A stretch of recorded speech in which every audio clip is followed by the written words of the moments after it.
કેમ છો? તો બધા મજામાં જશો. તો આ વિડીયોને જોતા પહેલા સબસ્ક્રાઇબ અને ચેનલને લાઈક કરી નાખવાની, બરોબર?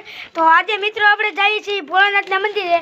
તો આજે તમને હું બતાડવાનો છું ભોળાનાથનું મંદિર, અને એ પણ કાતરોડી ગામનું સ્વચ્છતા મંદિર છે, ભોળાનાથનું મંદિર. તો હું તમને જઈ રહ્યો છું ભોળાનાથના મંદિરે. તો પછી ભોળાનાથના મંદિરે જઈ રહ્યો. આ જો અમારા નયનબા. તો હેલો ગાઈઝ, અમે જા રહી છીએ અને પોગવા આવ્યા છે.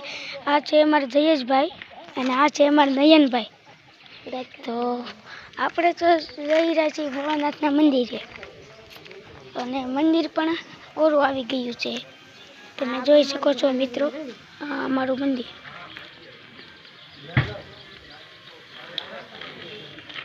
તો મિત્રો આ મંદિર ઉપર તમારે જો ભોળાનાથની જેમ